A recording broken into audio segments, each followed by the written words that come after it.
نحمده ونصلي على رسوله الكريم أما بعد فأعوذ بالله من الشيطان الرجيم بسم الله الرحمن الرحيم هو الله الذي لا إله إلا هو عالم الغيب والشهادة هو الرحمن الرحيم هو الله الذي لا إله إلا هو الملك القدوس السلام المؤمن المهيمن العزيز الجبار المتكبر سبحان الله عما يشركون هو الله الخالق البارئ المصور له الأسماء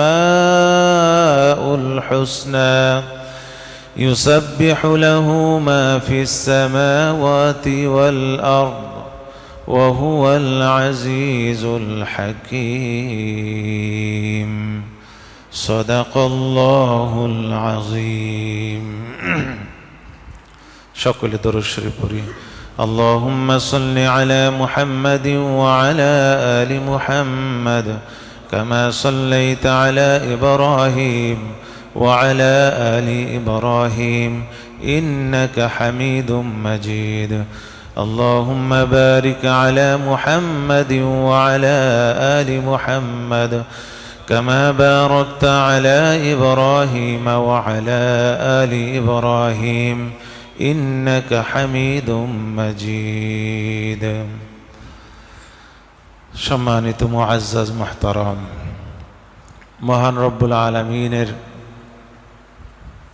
মেহেরবানিতে তার দয়ায় এবং করুণায় আমরা সুস্থ থেকে নিরাপদে থেকে তার কোরআনের তার কালামের তাফসীরের ছাত্র হওয়ার সুযোগ লাভ করেছি। এই জন্য আল্লাহ তাআলার প্রতি অন্তরের গভীর থেকে আদায় করি আলহামদুলিল্লাহ। ভাইরা আমার, আজকে যেটা তেলাওয়াত করা হলো যে আয়াত তিনটি সূরা হাশরের শেষের 3 আয়াত, কম বেশ সকলেই এই আয়াতের তেলাওয়াত করেন, আমল করেন। এই আয়াত তিনটি তাফসীর আজকে হবে ইনশাআল্লাহ। তার আগে এক ভাই বরঞ্চ কয়েকজন ভাই একটু অনুরোধ করেছেন, যেহেতু ভূমিকম্প হচ্ছে, তো ভূমিকম্প বিষয়ে আমাদের একটা ধারণা থাকা উচিত, ঠিক কিনা? থাকা উচিত। শরীয়তে ইসলামে নবীজির যুগে ভূমিকম্প হয়েছে কিনা, হলে নবীজি কি করেছেন, সাহাবাদের জমি ভূমিকম্প হয়েছে কিনা, কি করেছেন। তা হাদিসে পাওয়া যায় নবীজির যুগে 3 বার ভূমিকম্প হয়েছে। কয়বার? 2 বার ভূমিকম্পর কথা সহিহ হাদিসে আসছে, আর 1 বার ভূমিকম্পের কথা দুর্বল হাদিসে আসছে। সহিহ হাদিসে যেটা আসছে এটাকে বলি। নবীজি সাল্লাল্লাহু আলাইহি ওয়াসাল্লাম মক্কায় থাকাকালীন একবার তিনি গারে হীরায় উঠেছিলেন। আপনারা যারা জাবালে নূরে উঠেছেন না, গারে হীরা, তো নবীজি গারে হীরায় উঠছেন, তো হঠাৎ ভূমিকম্প, কাঁপা আরম্ভ করছে। তাজালজালাতিল আরদ, তাজালজালাতিল জিবাল, হাদিসের ভাষ্য, সহিহ রাওয়ায়াত, এটা সহিহ রাওয়ায়াত, যে পাহাড় কম্পন করা, জালজাল মানে হলো ভূমিকম্প, কম্পন শুরু, ভূমি অর্থাৎ জমিন কম্পন করা শুরু করলো। নবীজি সাল্লাল্লাহু আলাইহি ওয়াসাল্লাম একটু বিচলিত হলেন, সাথে সাথে বললেন, ইয়া আরদি উসকুন, হে জমিন থামো, হে পাহাড় থামো, ফাইন্না আলাইকা নাবিয়্যুন, তোমার উপর একজন নবী রয়েছে, আর তুমি কি করতেছো? কাঁপতেছো, ভূমিকম্প হচ্ছ, কম্পন করতেছো, থামো। অন্য রায়াতে রয়েছে ফাইন্না আলাইকা সিদ্দিকুন, তোমার উপর একজন সিদ্দিক রয়েছে। তো সিদ্দিক অর্থ নবীজি উদ্দেশ্য নেওয়া হয়েছে। তো যাই হোক, এইরকম বর্ণনা, সাথে সাথে জমিন থেমে যায়। আরেকটি বর্ণনায় পাওয়া যায় মদিনার জমানায়, মদিনায় জাবালে উহুদ পাহাড়ে নবীজি সাল্লাল্লাহু আলাইহি ওয়াসাল্লাম একদিন উঠলেন, সাথে আবু বকর সিদ্দিক, হযরত ওমর, হযরত ওসমান ছিলেন। আর গাড়ি হীরার মধ্যে নবীর সঙ্গে কয়েকজন ছিলেন। নবীজি ছিলেন, আবু বকর ছিলেন, ওমর ছিলেন, ওসমান ছিলেন, হযরত আলীও ছিলেন, হযরত তলহা এবং হজরত জুবাইর এই 7 জন ছিলেন ওই গাড়ে হীরার মধ্যে, ওই যখন কম্পন হয়। আর জাবালে উহুদ, উহুদ পাহাড়ে যখন ছিলেন তখন মাত্র কয়জন ছিলেন? 3 জন। নবীজি, আবু বকর, 4 জন। নবীজি, আবু বকর, ওমর, ওসমান, এই 4 জন। তো কম্পন শুরু হয়। নবীজি সাল্লাল্লাহু আলাইহি ওয়াসাল্লাম বললেন, উসবুতিয়া উহুদ, উহুদ থামো। এখানে হলো উসবুত, থামো, স্থির হও হে উহুদ। ফাইন্না আলাইকা নবিয়্যুন ওয়া সিদ্দিকুন, তোমার ওপর নবী রয়েছে, সিদ্দিক এবং 2 জন শহীদ রয়েছে, বিদা থামো। ভূমিকম্প থেমে যায়। এরা সহিহ riwayat দ্বারা বর্ণিত। আরেকবার দুর্বল হাদিস থেকে যেটা প্রমাণিত সেটা হলো নবীজি সাল্লাল্লাহু আলাইহি ওয়াসাল্লামের যুগে একবার ভূমিকম্প হয়। নবীজি দাঁড়িয়েছিলেন, হঠাৎ ভূমিকম্প আরম্ভ হয়ে যায়। তখন নবীজি সাল্লাল্লাহু আলাইহি ওয়াসাল্লাম তার হাত ফাওয়াজা আয়াদাহু ফিল আরদ, নবীজি সাল্লাল্লাহু আলাইহি ওয়াসাল্লাম তখন তার হাত রাখলেন আলাইহা, ও ফাওয়াজা আয়াদাহু আলাইহা, জমিনের উপরে হাত রাখলেন। সুম্মা ক্বালা, এরপরে বললেন, উসকুনি, হে জমিন থামো, স্থির হও, থামো। ফাইন্নাহু লাম ইয়ানি লাকা বাদু, তোমার এখনো আসার সময় হয় নাই। ভূমিকম্পকে বলতেছে তোমার এখনো কম্পন করার সময় হয়নি, কেননা কম্পনটা ছিল কিয়ামতের আলামত, নবীজি আগে বলেছিলেন। তো নবীজি হাত দিয়ে বলতেছেন, জমিন থামো, যে এখনো তোমার কি কম্পনের সময় এখনো আসে নাই, বিদায় তুমি থামো। এরপরে নবীজি সাল্লাল্লাহু আলাইহি ওয়াসাল্লাম সাহাবাদের থেকে অভিমুখী হলেন, মদিনার সাহাবাদেরকে ডাকলেন, ডেকে বলতেছেন, ইন্না রব্বাকুম ইয়াস্তাআতিবুকুম ফাআতাবুহ, যে হে আমার সাহাবারা, এই যে ভূমিকম্পটা যে হলো, তোমাদের রব চাচ্ছেন যে তোমরা আল্লাহর কাছে তওবা করো। ফাআতাবু, তোমরা তওবা করে নাও। আল্লাহ চাচ্ছেন তোমাদের তওবা। ফাআতাবু বা ফাআতিবু, বিদায় তোমরা আল্লাহর কাছে তওবা করো, তোমাদের গুনার ক্ষমা চেয়ে নাও। তা না হলে এই ভূমিকম্প তোমাদেরকে আল্লাহ তাআলা কিন্তু ভয় দেখিয়ে দিল, গুনার কারণে কি হচ্ছে, ভূমিকম্প হয়ে যাচ্ছে। আল্লাহ তাআলা নিজেও বলেছেন যে ওয়ামা নুরসিলু বিল আয়াতি ইল্লা তাখফীফা, আমি নিদর্শনাবলী দেই না, ভূমিকম্প একটি নিদর্শন, আমি নিদর্শনাবলী যেগুলো পাঠাই মানুষের জন্য, ইল্লা তাখফীফা, এইটা হলো ভয় দেখানোর জন্য। কিসের জন্য? ভয় দেখানোর জন্য, যেন সঠিক পথে চলে আসে, গুনার কাজ বর্জন করে, গুনাহ থেকে ফিরে আসে, তওবা যেন করে। এরপরে হযরত ওমর রাদিয়াল্লাহু তাআলা আনহুর যুগে একটা ভূমিকম্প হয়, তার শাসনামলে। হযরত ওমর রাদিয়াল্লাহু তাআলা আনহুর যুগে যখন ভূমিকম্প হয়, তখন তিনি সাথে সাথে লোকদেরকে ডাকছেন। তো দেখতেছেন যে ভূমিকম্প হচ্ছে আর লোকজন আনন্দ করতেছে, জমিন কাঁপতেছে, তো অনেকে খুশি, ফুর্তি করতেছে আর কি। কিন্তু উনি তো জানেন যে এটা তো ফুর্তি করার জিনিস নয়। উনি তখন সবাইকে ডাক দিয়ে বললেন যে আচ্ছা, তোমরা যে এই যে ফুর্তিটা করতেছো, এটা কি কখনো ঠিক হলো? এরপরে যদি তোমরা গুনাহ বর্জন না করো, আর ওয়াল্লাহি লাইন আদাত, ভূমিকম্প যদি আবার আসে, আরেকবার যদি আসে, তাহলে আমি ওমর কি করব জানো? লা আখরুজান্না মিন বাইনা আযহুরিকুম, আমি তোমাদের এলাকায় থাকবই না, মদিনায় থাকবই না, আমি এখান থেকে বের হয়ে চলে যাব। কারণ তোমরা যে আনন্দ ফুর্তি যে করতেছো, ভয় পাচ্ছ না, তওবা করতেছো না, বরঞ্চ এটাকে তোমরা আনন্দ মনে করতেছো, আমি আর থাকবো না ওমর, তোমাদের কাছ থেকে চলে যাব যদি আরেকবার ভূমিকম্প হয়। তার মানে তোমরা আল্লাহর দিকে ফিরে আসো, আর কি হবে না, ভূমিকম্প আর হবে না। হযরত ওমর এরকম হুঁশিয়ারি দিলেন। হযরত আব্দুল্লাহ ইবনে মাসউদ রাদিয়াল্লাহু তাআলা আনহুর যুগে একবার ভূমিকম্প হয়। তিনি তখন কুফায় ছিলেন। তখন তিনি যখন ভূমিকম্প হলো, সাথে সাথে আব্দুল্লাহ ইবনে মাসউদ কুফার মুসলমানদেরকে ডাকলেন, ডেকে বলতেছেন যে হে মুসলমানেরা শোনো, যে ইন্না রাব্বাকুম ইয়াস্তাআতিবুকুম ফাআতিবুহ, নবীজির ওই ভাষাটাই, যে আল্লাহ তাআলা এই ভূমিকম্প দিলেন, আল্লাহ তাআলা চাচ্ছেন যে তোমরা যেন আল্লাহর দিকে রুজু করো, গুনাহ বর্জন করো, তোমরা যেন তওবা করে ফেলো। বিদা ফাআতিবুহ, তোমরা সকলে তওবা করে নিও, তাহলে আর কি হবে না, ভূমিকম্প হবে না। এই হলো ভূমিকম্পর বিষয়ে। ইসলামী ইতিহাসে কয়বার ভূমিকম্প হয়েছে আপনাদেরকে সারমর্ম জানালাম। ভূমিকম্প হলো একটি আল্লাহর নিদর্শন। নিদর্শনাবলী হলে, আল্লাহর নিদর্শনাবলী চোখে পড়লে, সামনে আসলে সেজদা করতে হয়। কি করতে হয়? সেজদায় যেতে হয়। ভূমিকম্পের সময় যে আমলটা করবেন সেটা হলো, প্রথমে তো নিজে যে জালেম, এটা আল্লাহর কাছে স্বীকার করবেন যে আল্লাহ আমি গুনাহগার, লা ইলাহা ইল্লা আনতা সুবহানাকা ইন্নী কুনতু মিনাজ জালিমিন, এটি পড়বেন। এরপর লা হাওলা ওয়ালা কুওয়াতা ইল্লা বিল্লাহ পড়বেন। তারপরে কালেমা তৈয়বা পড়বেন, এরপরে সম্ভব হলে সেজদায় চলে যাবেন। কেননা ভূমিকম্প হলো একটি আল্লাহ তাআলার নিদর্শন। আল্লাহর নিদর্শনাবলী চোখের সামনে ভাসলে, সামনে চলে আসলে সেজদায় যেতে হয়, নামাজে রত হতে হয়, সেজদায় যেতে হয়। একটা হাদিস বলি, তিরমিজি, আবু দাউদে আসছে। আব্দুল্লাহ ইবনে আব্বাস রাদিয়াল্লাহু তাআলা আনহুমা, তিনি মদিনায় থাকাকালীন সময় হঠাৎ মদিনায় একটা জোরে আওয়াজ হচ্ছিল, বড় বড় আওয়াজ হচ্ছিল, চিৎকারের আওয়াজ। হযরত আব্দুল্লাহ ইবনে আব্বাস তার যে আজাদকৃত গোলাম ইকরিমা ছিলেন, ইকরিমাকে বললেন যে দেখো তো মদিনায় কিসের আওয়াজ, এত হইচই কেন?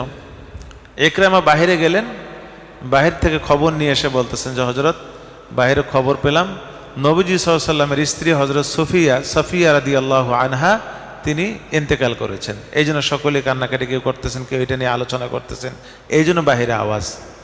যখনই আব্দুল্লাহ ইবনে আব্বাস রাদিয়াল্লাহু তাআলা আনহুমা এই কথাটা শুনলেন, সাথে সাথে তিনি সিজদায় চলে গেলেন। কোথায় চলে গেলেন? সিজদায়। তখন ইকরামা তার ছাত্র বলতেছেন যে হযরত, এদিকে সিজদার সময়। আবার তখন ছিল সূর্য উদয়ের আগ মুহূর্ত, ফজরের পরে তিনি মারা যান, ফজরের পর, সূর্য উদয়ের আগে। তো হযরত, এইটা তো সিজদার কোনো সময় না, আপনি সিজদায় গেলেন। তখন আব্দুল্লাহ ইবনে আব্বাস রাদিয়াল্লাহু তাআলা আনহুমা তিনি বলেন যে আমি নবীজি সাল্লাল্লাহু আলাইহি ওয়াসাল্লাম থেকে শুনেছি, ইযা রাআইতুম আয়াতান ফাসজুদু, যখন কোনো আল্লাহর নিদর্শনাবলী দেখো সাথে সাথে তোমরা সিজদায় পড়ে যাও। এরপরে তিনি বলতেছেন, ওয়া আইয়ু আয়াতিন আযমু মিন যাহাবি আজওয়াজিন নবী সাল্লাল্লাহু আলাইহি ওয়াসাল্লাম, এমন কোন বড় নিদর্শনাবলী আছে নবীজির স্ত্রী দুনিয়া থেকে চলে যাওয়ার চেয়ে? নবীজির স্ত্রী, যিনি নবীজির সোহবত পেয়েছেন, যার কাছে অনেক গোপন তথ্য রহিত রয়েছে, এমন একজন আল্লাহর নবীর স্ত্রী দুনিয়া থেকে চলে যাওয়া অনেক বড় একটা নিদর্শন আল্লাহ তাআলার।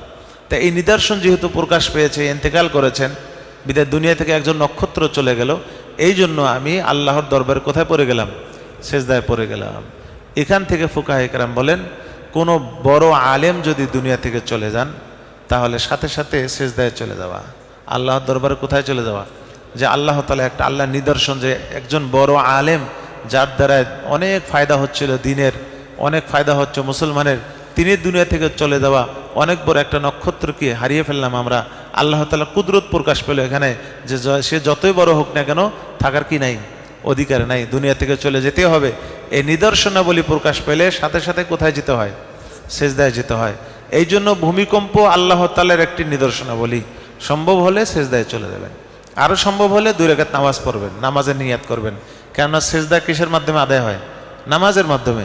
হয় সেজদায় যাবেন, অথবা কি 2 রাকাত নামাজের নিয়াত করবেন, নামাজের তেলাওয়াত করবেন, তাসবিহাত। পুরা নামাজের মধ্যে যদি মাথায় এসে একটা কি ছাদ ভেঙে পড়ে আপনি দুনিয়া থেকে চলে যান, তাহলে আরও কিছু বাকি থাকবে জান্নাতে যাওয়ার। আশা করা যায় আল্লাহ তাআলা কোথায় দেবেন? খাতেমা বিল খায়ের করবেন। হ্যাঁ, উজু তো করতে হবে, উজু ছাড়া। হ্যাঁ, যদি সেজদা আপনার নামাজ, উজু না থাকলে নামাজে দাঁড়াবেন না, তখন সেজদায় চলে যাবেন। তখন কোথায় চলে যাবেন? সেজদায়।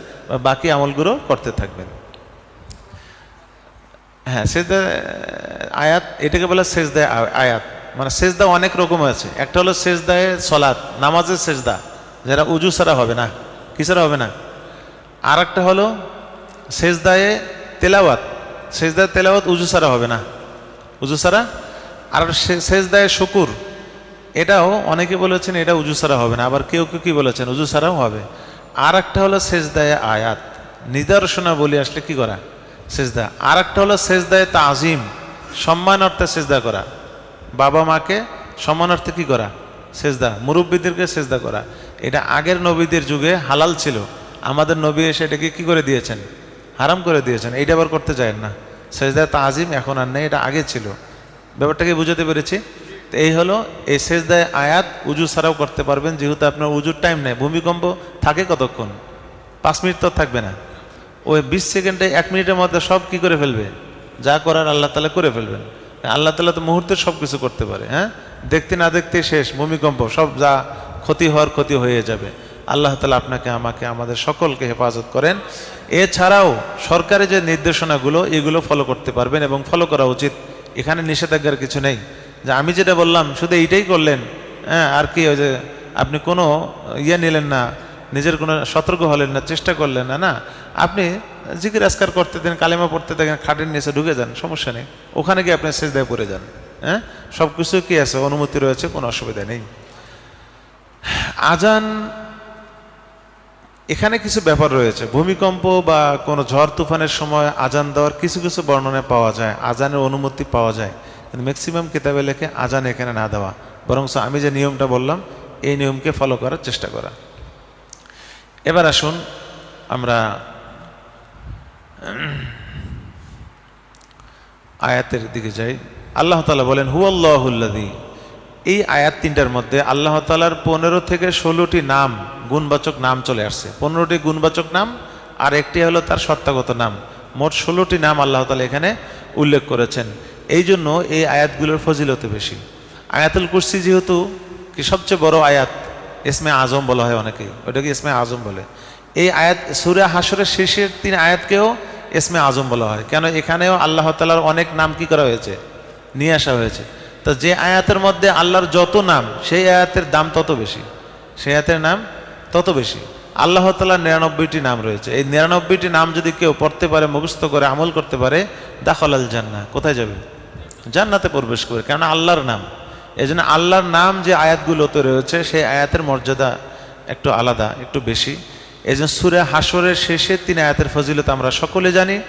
কেউ যদি সকালে সূরা হাশরের 3 আয়াত পড়ে এই নিয়মে আউযু বিল্লাহিস সামিউল আলিম মিনাশ শাইতানির রাজিম 3 বার, এরপরে হুয়াল্লাহুল্লাযী শেষ পর্যন্ত যদি পড়ে, 70,000 ফেরেশতাকে আল্লাহ তাআলা নিযুক্ত করে দেন সন্ধ্যা পর্যন্ত তার জন্য ইস্তেগফার করবে। সুবহানাল্লাহ। যে তার জন্য মাগফিরাতে দোয়া করবে যে আল্লাহ আপনারই বান্দাকে ক্ষমা করে দেন, আপনারই বান্দাকে ক্ষমা করে দেন। আল্লাহ তাআলা তাকে নিশ্চয়ই কি করে দেবেন? ক্ষমা করে দেবেন। এটা সন্ধ্যা পর্যন্ত। আবার যদি আপনি মাগরিব পরে পড়েন তাহলে সকাল পর্যন্ত এই 70,000 ফেরেশতাকে নিযুক্ত করে দিবেন, তারা ওই বান্দার জন্য কি করবেন? ক্ষমা প্রার্থনা করতে থাকবেন। কার কাছে? আল্লাহর কাছে। আরেকটা ফজিলত হলো যে সে যদি ওই সকালে পড়লে সন্ধ্যা পর্যন্ত, আরেকটা ফজিলত হলো ওই সময় যদি সে মারা যায় শাহাদতের মর্যাদা লাভ করবে। সুবহানাল্লাহ।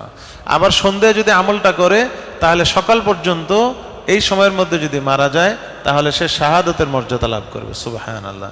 কত সুযোগ আমাদেরকে দিয়েছে, তবে আমরা একটু গাফেল, পড়তে চাই না, মনে থাকে না। হ্যাঁ, মনে থাকে না। অথচ অফিসের টাইম কি থাকে?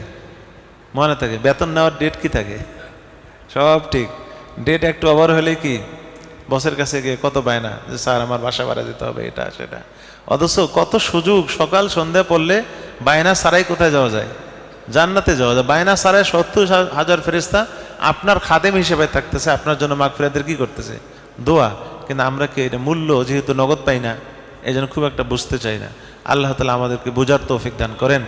এই জন্য এই যে আমাদের এখানে যেগুলো সূরা ইয়াসিন, সূরা ওয়াকিয়া রেখেছে, ওখানে আমলগুলো রয়েছে, ফজিলত কিন্তু নাই। আপনি আমল করে যাবেন আর মনে মনে নিয়াত করবেন যে আল্লাহ যে আমলের যে ফজিলত আপনি আমাকে দান করেন, ইনশাল্লাহ পেয়ে যাবেন। একবারে পুরা কি দেওয়া আছে, আমলগুলো দেওয়া আছে। আপনি 5 ওয়াক্ত নামাজের পরে আমলগুলো আদায় করে নেবেন। আল্লাহ তাআলা তৌফিক দান করেন। এবার আসুন, আল্লাহ তাআলা বলেন হুয়াল্লাহুল্লাযী, 1 নম্বর নাম, আল্লাহর সত্তাগত নাম, যে আল্লাহ তিনি তো হলেন এমন সত্তা, লা ইলাহা ইল্লাহু, তিনি ছাড়া কোনো উপাস্য নাই, তিনি ছাড়া কোনো মাবুদ নাই, কোনো ইলাহ নেই। আলিমুল গায়বি ওয়াশ শাহাদা, আল্লাহ তাআলা হলেন অদৃশ্য এবং দৃশ্যের কি জ্ঞান রাখেন, দৃশ্যের জ্ঞানী, অদৃশ্যের জ্ঞানী। আমাদের সামনে যা আমরা দেখতে পাই এটাও তিনি জানেন, আমরা যা দেখতে পাই না সেটাও তিনি জানেন। সব কিছু তিনি কি, আমরা দেখতে পাই না, জান্নাত জাহান্নাম দেখা যাচ্ছে, যাচ্ছে না, সব সেটাও তিনি জানেন। ফেরেশতাদেরকে দেখা যাচ্ছে সেটাও তিনি জানেন, জিনদেরকে দেখা যাচ্ছে সেটাও তিনি জানেন। গোপনে যা আপনি করেন, প্রকাশ্যে যা করেন, আপনার আরেক ভাই গোপনে যা করে, প্রকাশ্যে যা করে, সব কি আল্লাহ তাআলা জানেন এবং সব কিছু তিনি দেখেন। এইটাই আল্লাহ তাআলা বলতেছেন হুয়ার রহমানুর রহিম, তিনি হলেন পরম করুণাময়, রহিম অতি দয়ালু, পরম করুণাময় অতি দয়ালু। রহমান আর রহিম আল্লাহ তাআলার গুণবাচক নাম। রহমান এটি একমাত্র আল্লাহর জন্য খাস, আল্লাহর জন্য বৈশিষ্ট্য। এই নাম বান্দার জন্য রাখা জায়েজ নেই, কেউ তার নাম রহমান রাখতে পারবে না। কি বলতে হবে? আব্দুর রহমান। কেননা রহমান শুধু আল্লাহর জন্যই বৈশিষ্ট্য, আল্লাহর এই নামটা প্রযোজ্য হয়, অন্য কাহার জন্য রাখা যায় না। রহিম এটা মাখলুকের জন্য ব্যবহার করা যায়, রহিম শব্দটা। যেমন নবীজির সম্পর্কে আল্লাহ তাআলা বলেছেন, লাকাদ জাআকুম রাসূলুম মিন আনফুসিকুম আজিজুন আলাইহি মা আনিতুম হারিসুন আলাইকুম বিল মুমিনিনা রউফুর রহিম, নবীর কথা বলতেছেন যে তোমাদের কাছে একজন নবী এসেছে যিনি মুমিনদের প্রতি রউফ রহিম। এই যে রউফ নামও বান্দা মাখলুকের জন্য রাখা যায়, রহিম নামও কার জন্য রাখা যায়? বান্দার জন্য রাখা যায়, তবে শাব্দিক অর্থ অনুযায়ী, আল্লাহর নাম হিসেবে না। আপনি যদি রউফ রাখেন তাহলে আল্লাহর নাম এই জন্য না, কি হিসেবে? শাব্দিক অর্থ, দয়ালু এই হিসেবে। রহিম রাখবেন শাব্দিক অর্থে লোকটা যেন দয়ালু হয়, লোকটা যেহেতু দয়ালু এর নাম রহিম রাখা যেতে পারে, রহিম রাখা যাবে, কিন্তু আল্লাহর নাম যেহেতু এই জন্য রহিম রাখলাম, এটা জায়েজ নেই। ব্যাপারটা কি বুঝছেন? তাছাড়া শব্দ অর্থ অনুযায়ী ঠিক আছে, নবীজিকে আল্লাহ তাআলা কি বলেছেন? রহিম বলে সম্বোধন করেছেন। এবার আসুন আর রহমান আর রহিমের মধ্যে পার্থক্য। রহমান আল্লাহ তাআলার গুণবাচক। রহমান বলা হয় এমন সত্তাকে যার কাছে চাইলে পাওয়া যায়, যার কাছে কি চাইলে পাওয়া যায়। আর রহিম কাকে বলে? রহিম বলা হয় যার কাছে না চাইলে বেজার হয়, যার কাছে না চাইলে বেজার হয়, তাকে কি বলা হয়? তাহলে আল্লাহ তাআলা সব গুণে কার মধ্যে আছে? তিনি চাইলেও দেন, আবার না চাইলে কি করেন? হাদিসে আসছে, নবীজি সাল্লাল্লাহু আলাইহি ওয়াসাল্লাম বলেছেন, বান্দা যদি আল্লাহর কাছে কোনো কিছু না চায় আল্লাহ তার উপর রাগান্বিত হয়ে যান। আবু হুরায়রা রাদিয়াল্লাহু তাআলা বর্ণিত, আল্লাহ তাআলা তার উপর বেজার হয়ে যান। অথচ আমরা আল্লাহর কাছে চাইতে ভয় করি। গুনাহ করছি একটা, এখন হাত তুলতে ভয় লাগে, লজ্জা লাগে। আল্লাহ যে গুনাহ করছি যদি চাই, যে ঠাটা যদি পড়ে, এত সোজা তো না, আল্লাহ তো এত কি না, এত মানে অধৈর্য নন। আল্লাহ তাআলা এরকম গুনাহগারকেও কি করে দেন? ক্ষমা করে দেন। শুধু হাত তুলে একটু বলতে হবে যে আল্লাহ এই গুনাহটা আমি করে ফেললাম, আমার অজান্ত হয়েছে বা ইচ্ছাকৃত ওয়াসওয়াসা হয়েছে, আপনি মেহেরবানি করে দয়া করে কি করে দেন? ক্ষমা করে দেন। এটাই বলতেছেন হুয়ার রহমান রহিম। রহমান হলো মুসলমান, মুমিন, কাফের সকলের জন্য আল্লাহ তাআলা রহমান। মুমিনদের জন্য রহমান, কাফেরদের জন্য রহমান। কাফেরদের জন্য রহমান কেমনে? কাফেরদের উপর আল্লাহ তাআলা দয়া করেন কিভাবে? তাদেরকে সুস্থ রেখেছেন, তাদের অঙ্গ প্রত্যঙ্গকে ঠিক রেখেছেন, পঙ্গু বানান নাই। হ্যাঁ, তাদেরকে আল্লাহ তাআলা নগদ শাস্তি দিচ্ছেন না, রিজিক দিচ্ছেন। এইটা তো রহম। এটা রহম না? যে নাফরমানি এরা করে, যে নাফরমানি, যে শিরিক করে কাফেররা, আল্লাহ তাআলা যদি রহম না করতেন কেউ থাকতে পারতো? তো এইটাই হলো রহম কাফেরদের জন্য। কিন্তু রহিম হলো শুধু মুমিনদের জন্য। আল্লাহ তাআলার রহিম গুণটা এটা কাফেরদের জন্য প্রযোজ্য নয়, এটা শুধু কাদের জন্য? মুমিনদের জন্যই আল্লাহ তাআলা রহিম। আর রহমান হলো মুমিন আর কাফের সকলের জন্য রহমান। আর রহিম হলো কার জন্য? শুধু মুমিনদের জন্য। এর প্রমাণ হলো আল্লাহ তাআলা বলেন ওয়াকানা বিল মুমিনিনা রহিমা। সূরা আহজাব 43 নম্বর আয়াতে দেখবেন যে হুয়াল্লাযী ইউসাল্লি আলাইকুম ওয়া মালাইকাতুহু লিইখরিজাকুম মিনাজ যুলুমাতি ইলান নূর ওয়া কানা বিল মুমিনিনা রহিমা। আল্লাহ তাআলা মুমিনদের ক্ষেত্রে রহিম, কাফেরদের ক্ষেত্রে রহিম কি তিনি নন। এবার আসুন, এরপর আল্লাহ তাআলা বলতেছেন হুয়াল্লাহ, আল্লাহ তাআলা এমন সত্তা, আল্লাযী লা ইলাহা ইল্লাহু, যিনি ছাড়া কোনো ইলাহ নেই। আল মালিকুল কুদ্দুস, যিনি হলেন মালিক, বাদশাহ। একটা হলো মালিক মানে মালিক, আমরা যেমন মনে করি যে মোবাইলের মালিক আপনি, মালিক মানে যা যে জিনিসের সে মালিক হয়, এটা হলো মালিক। মালিক একালিফটান মালিক। আর মালিক মানে হলো বাদশাহ। আল্লাহ তাআলা সব কিছুর বাদশাহ। যেমন যারা মক্কা মদিনে গিয়েছেন, মালিক বাবু মালিক ফাহাদ লেখা থাকে। মালিক ফাহাদ আরবিতে যারা দেখবেন, আরবিতে লেখা আছে মালিক ফাহাদ, ফাহাদ বাদশাহ। মালিক আব্দুল আজিজ বাদশাহ। King Abdul Aziz, king, king এর আরবি হলো মালিক। তাই এই যে মালিক হলো বাদশাহ, তো মূল মালিককে আল্লাহ তাআলা।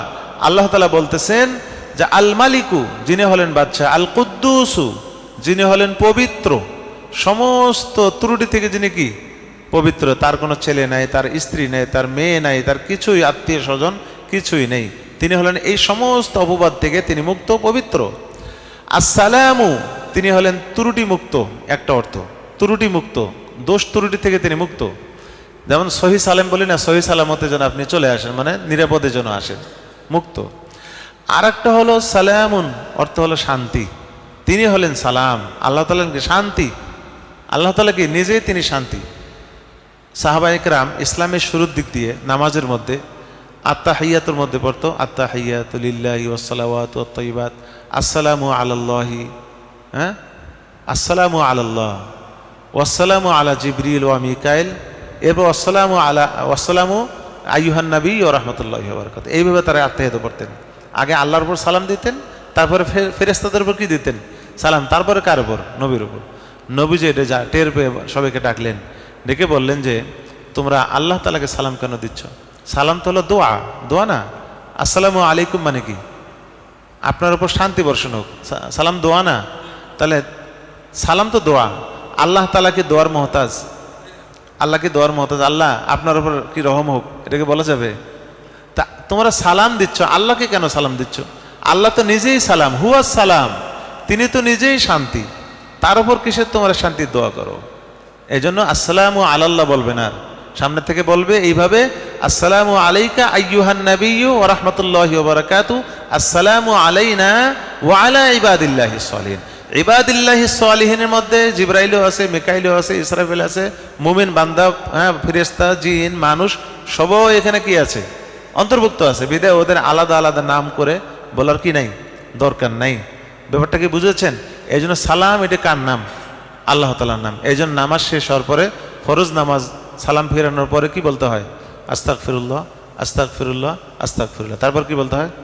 আল্লাহুম্মা আনতাস সালাম, আল্লাহুম্মা আনতাস সালাম, আল্লাহ আপনিই শান্তি, আপনিই শান্তি। তার মানে আপনি যখন নিজেই শান্তি, আপনার নাম নিলেও শান্তি আর শান্তি। হ্যাঁ, যেমন আরবি একটা প্রবাদ রয়েছে যে জাইদুন আদিলুন বলা হয়। জায়েদ একটা ব্যক্তির নাম, আদিলুন সে ন্যায়পরায়ণ, ন্যায়পরায়ণ। এখন জায়েদ এত ন্যায়পরায়ণ, ন্যায়পরায়ণ এত বেশি করেছে, মানুষ আর জায়েদ আদিল বলে না, ডাইরেক্ট বলে জায়েদুন আদলুন, আদল বলে, মানে হ্যার নাম ন্যায়পরায়ণ হয়ে গেছে। অর্থাৎ আদলুন অর্থাৎ ইনসাফ।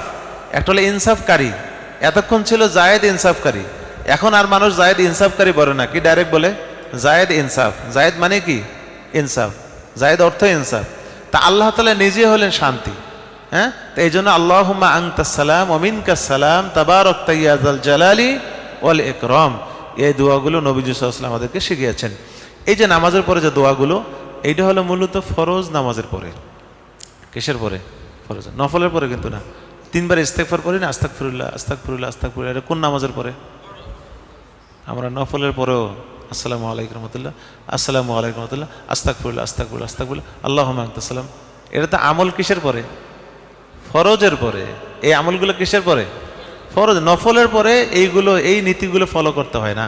হ্যাঁ, যদি আপনার অভ্যেসে পরিণত হয়েছে আপনি এমনি দোয়া করতে, ভিন্ন জিনিস, কিন্তু ওজিফা হিসেবে যদি পড়তে চান তাহলে কিসের পরে পড়তে হবে? ফরজের পরে এই আমলটা করতে হয়, ফরজের পরে। তবে এখন কথা হলো, ফরজের পরে লম্বা পড়তে গেলে সুন্নত পিছিয়ে যাচ্ছে। তখন ফুকাহে কেরাম বলেছেন যে আগে তাহলে সব ফরজের পরে সুন্নত আদায় করেন, তারপরে বসে জমে আমলগুলো করেন, সবগুলো ওজিফা আদায় করেন, এরপর আপনি দোয়া করেন, এটা হলো সবচেয়ে বেটার।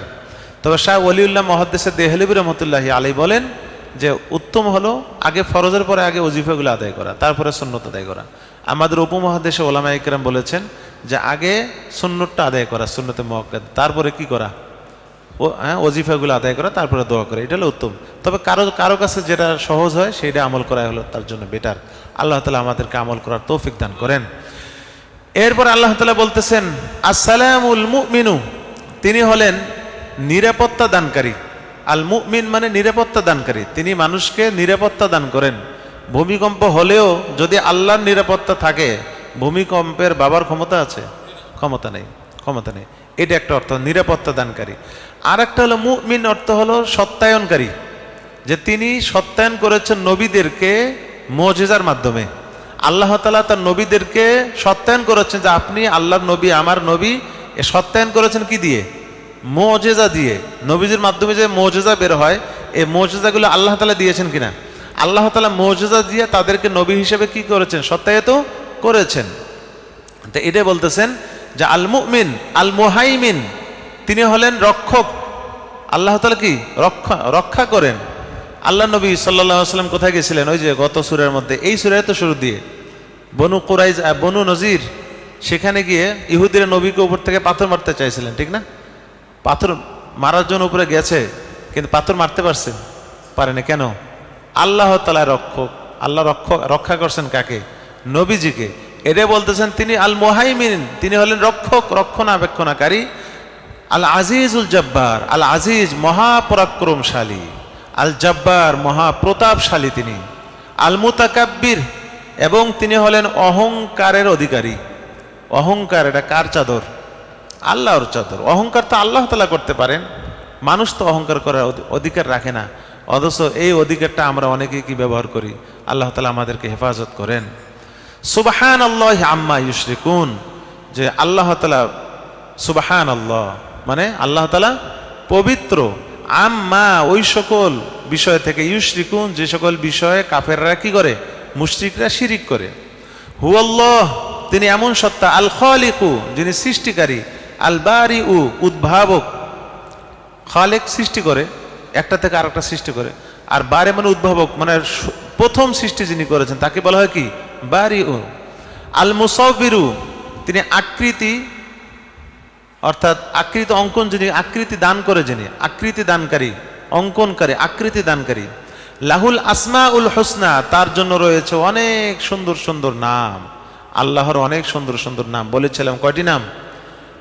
99-এর মধ্যে সীমিত করেন না। আল্লাহ তাআলার কোনো সীমা নেই। আল্লাহ তাআলার কি নেই? সীমা নেই। আল্লাহর নামেরও সীমা নেই। আমাদেরকে শুধু 99টা জানানো হয়েছে, আমাদেরকে 99টা জানানো হয়েছে। এছাড়াও আল্লাহর আরো অনেকই রয়েছে, গুণ রয়েছে। এই 99টি নাম মুখস্থ করলে, জানা থাকলে জান্নাতের ফজিলত দেওয়া হয়েছে এই 99টা নামের ক্ষেত্রে। তবে এটা মনে করেন না শুধু 99 মনে আল্লাহ তাআলার নাম। জি না, আল্লাহর নামের সীমা নেই, অসীম তার নাম। এই 99-এর ফজিলত বর্ণনা করা হয়েছে হাদিসের মধ্যে। ব্যাপারটাকে বুঝতে পেরেছি? এই জন্য বলতেছে আল্লাহ তাআলার অনেক সুন্দর সুন্দর নাম। ফাদউহু বিহা অন্য আয়াতে রয়েছে, অন্য আয়াতে রয়েছে যে আল্লাহ তাআলার অনেক সুন্দর সুন্দর নাম রয়েছে, সেইগুলো দিয়ে আল্লাহ তাআলাকে ডাকো। যেমন ইয়া রহমান আপনি আমার উপর রহম করুন, হে রহিম আপনি আমার উপর দয়া করুন, হে গফফার আপনি আমাকে ক্ষমা করুন, হে সাত্তার আল্লাহকে ডাকা, হে সাত্তার, সাত্তার মানে কি গোপন যিনি রাখেন, হে সাত্তার আপনি আমার দোষগুলো গোপন রাখেন। হ্যাঁ, হে গফফার, হে গফুর, হে আফু, যে নামের যে অর্থ, ওই অর্থ দিয়ে আল্লাহকে ডেকে তার ওই কি গুণগুলো মাধ্যমে আল্লাহর কাছে কি চাওয়া, আশ্রয় চাওয়া, আল্লাহর কাছ থেকে দোয়া করা। ব্যাপারটাকে বুঝতে পেরেছি? তাওয়াব, হে তাওয়াব আপনি আমার তওবা কি করুন, কবুল করুন। এইভাবে কি করা, আল্লাহর কাছ থেকে দোয়া করা, আল্লাহকে ডাকা। এটাই বলতেছেন লাহুল আসমাউল হুসনা ইউসাব্বিহু লাহু মা ফিস সামাওয়াতি ওয়াল আরদ। আসমান এবং জমিনের মধ্যে যা কিছু রয়েছে সব কিছু আল্লাহ তাআলা কি করেন, তাসবিহ পাঠ করেন। আমরা টের পাই না। গাছপালা, পশু পাখি সব কি করেন, আল্লাহ তাআলার তাসবিহ পাঠ করেন। আমরা তো করি, আমাদেরটা তো আমরা বুঝি, পাখির আওয়াজ তো বুঝি না। এই জন্য আমরা মনে করি আল্লাহ কিচির মিচির করে, কিন্তু তারাও কি করে আল্লাহ তাআলার তাসবিহ পাঠ করে। ওয়ালাকিল্লা তাফকাহুনা তাসবিহাহুম, আল্লাহ তাআলা বলেছে তোমরা তাদের তাসবিহ বুঝতে পারো না তোমরা। এরপর আল্লাহ তাআলা বলেন ওয়াহুয়াল আজিজুল হাকিম, তিনি হলেন পরাক্রমশালী, হাকিম তিনি হলেন প্রজ্ঞাময়, হিকমতওয়ালা। আল্লাহ তাআলা প্রজ্ঞাময়। আল্লাহ তাআলা আমাদেরকে সূরা হাশরের শিক্ষায় শিক্ষিত হওয়ার, আদর্শে আদর্শবান হওয়ার, আদর্শ হওয়ার তৌফিক দান করেন। ওমা তৌফিক ইল্লা বিল্লাহ। কারো কোনো প্রশ্ন আছে কিনা? জি, মুমিন অর্থ হলো নিরাপত্তা দানকারী। হ্যাঁ, নিরাপত্তা দানকারী। আর একটা অর্থ হলো সত্যায়নকারী। জি, কারো কোনো জানার? দুরূদ শরীফ পড়ি। আল্লাহুম্মা সাল্লি ওয়া সাল্লিম ওয়া বারিক আলা মুহাম্মাদিন ওয়া আলা আলি মুহাম্মাদ ওয়া আলা আলিহি ওয়া আসহাবিহি আজমাইন। আস্তাগফিরুল্লাহ আল্লাযী লা ইলাহা ইল্লা হুয়াল হাইয়ুল কাইয়্যুম ওয়া আতুবু ইলাইহি লা হাওলা ওয়া লা কুওয়াতা ইল্লা বিল্লাহিল আলিয়্যিল আযীম। الحمد لله رب العالمين، الصلاة والسلام على أشرف الأنبياء والمرسلين. ربنا ظلمنا أنفسنا وإن لم تغفر لنا وترحمنا لنكونن من الخاسرين. ربنا اصرف عنا عذاب جهنم، ربنا اصرف عنا عذاب جهنم إن عذابها كان غراما. لا إله إلا أنت سبحانك إني كنت من الظالمين. رب ارحمهما كما ربياني صغيرا، رب ارحمهما كما ربياني صغيرا، رب ارحمهما كما ربياني صغيرا. ইয়া আল্লাহ ইয়া রহমান ইয়া রহিম ইয়া আরহামার রাহিমিন ইয়া আকরামাল আকরামিন ইয়া যাল কুওয়াতিল মাতিন। মাওলা, আমরা আপনার কতিপয় গুনাহগার বান্দা। ইয়া আল্লাহ, এশার নামাজের পরে, কোরআনুল কারীমের তাফসিরের পরে, দরুদ সালামের পরে, ইস্তেগফারের পরে আপনার আলিশান দরবারে হাত তুলেছি। মেহেরবানি করে, দয়া করে, মায়া করে আমাদেরকে আপনি মাফ করে দেন, আমাদেরকে আপনি মাগফিরাত করে দেন। ইয়া আল্লাহ, গুনার আসর থেকে আমাদেরকে হেফাজত করেন, গুনার আসবাব থেকে আপনি আমাদেরকে হেফাজত করেন। সওয়াবের আসরে আমাদেরকে বসার সুযোগ করে দেন, দ্বীনি আসরের মধ্যে বসার সুযোগ করে দেন, দ্বীনি মজলিসে বসার সুযোগ করে দেন। গুনাহকে ঘৃণা করার মানসিকতা তৈরি করে দেন। ইয়া আল্লাহ, আপনার নাফরমানি থেকে হেফাজত করেন। মাওলা, আপনি আমাদের পিতা মাতা, ভাই বোন, দাদা দাদি, নানা নানি, আত্মীয় স্বজন সকলকে মাফ করে দেন। সকল মুমিন মুমিনাতকে মাগফিরাত করে দেন, তাদের সাথে আমাদেরকেও মাগফিরাত করে দেন। রব্বুল আলামিন, ইয়া আল্লাহ, আপনি আমাদের ওপর রহম করেন, আমাদের ওপর আপনি দয়া করেন। রব্বুল আলামিন, ইয়া আল্লাহ, আপনি আমাদের হায়াতে তয়্যিবা দান করেন। রব্বুল আলামিন, ইয়া আল্লাহ, যেভাবে ভূমিকম্প হচ্ছে, যেভাবে পূর্বাভাস দেখা দিচ্ছে, বলা হচ্ছে, ইয়া আল্লাহ, আপনি তো আলিমুল গায়বি ওয়াশ শাহাদা, আপনি জানেন, দিনক্ষণ আপনার জানা আছে কখন ভূমিকম্প হবে। মাওলা, আমরা তো অসহায়, আমরা নিরুপায়। রব্বুল আলামিন, আমাদের অসহায়ত্ব দূর করে দেন, আপনি আমাদের হয়ে যান। মাওলা, মৃত্যুর সময় কালেমা নসিব করেন। মৃত্যুর সময় ছুটাছুটি করতে গিয়ে আসল কালেমায় আমরা ভুলে যাই। মাওলা, ইয়া আল্লাহ, গত শুক্রবার যে ভয়াবহ ভূমিকম্প হয়েছে মাওলা, অনেক ভাই পরে ফোন দিয়ে কান্নাকাটি করতেছিল। মাওলা, যে ভয়াবহতা দেখিয়েছেন আপনি, মাওলা, আপনি ভয়াবহতা থেকে হেফাজত করেন। মনে হচ্ছে সারা বাংলাদেশ, ইয়া আল্লাহ, লড়াচড়া করতেছে, সারা বাংলাদেশে বিকট আওয়াজ চলতেছে। মাওলা, আপনি আমাদেরকে এরকম ভয়াবহতা থেকে হেফাজত করেন। মাওলা, আমরা এখানে যে আমল করলাম, এই আমলের ভুল ত্রুটি মাফ করে দেন। ওসীম সব মঞ্জুর করে আপনার হাবিব আকায়ে নামদার তাজেদারে মদিনা মুহাম্মদুর রাসূলুল্লাহ সাল্লাল্লাহু আলাইহি ওয়াসাল্লামের সোনার মদিনায় রওজায়ে আকদাসে আপনি পৌঁছিয়ে দেন। তেনার যুরিয়াত, আজওয়াজ মুতাহহারাত, তাসাব, তাবিঈন, তাবা তাবিঈন, আইম্মা মুজতাহিদিন, আপনার যত আম্বিয়া, আউলিয়া, শুহাদা, সালিহিন, সিদ্দিকিন, মুবাল্লিগিন, মুফাসসিরিন, মুহাদ্দিসিন সকলের আরওয়াহ মুবারক ইয়ারসা পৌঁছিয়ে দেন। ওই সমস্ত বুজুর্গানের বাদৌলতে আপনি আমাদের দোয়া কবুল করে নেন। ইয়া আল্লাহ, আপনার ওলি বানিয়ে দেন আমাদেরকে। আপনার ওলিরা কেমন ছিল ইয়া আল্লাহ, এরকম হতে আমাদের ইচ্ছা করে। মাওলা, ইয়া আল্লাহ, আপনার ওলিদের কাতারে আমাদেরকে ইয়া আল্লাহ পৌঁছিয়ে দেন, সলিহিনদের কাতারে পৌঁছিয়ে দেন। রব্বুল আলামিন, সিদ্দিকিনদের কাতারে আমাদেরকে পৌঁছিয়ে দেন। রব্বুল আলামিন, আপনি আমাদের দোয়া কবুল মঞ্জুর করে নেন। মাওলা, আপনি আমাদেরকে ইয়া আল্লাহ, আপনি সকলকে হেফাজত করেন, দুর্যোগ থেকে হেফাজত করেন। আল্লাহুম্মা ইন্না নাউযু বিকা মিন মাউতিল ফুজা, আল্লাহুম্মা ইন্না নাউযু বিকা মিন মাউতিল ফুজা, আল্লাহুম্মা ইন্না নাউযু বিকা মিন মাউতিল ফুজা। সুবহান রাব্বিকা রাব্বিল ইজ্জাতি আম্মা ইয়াসিফুন ওয়া সালামুন আলাল মুরসালিন ওয়ালহামদুলিল্লাহি রাব্বিল আলামিন।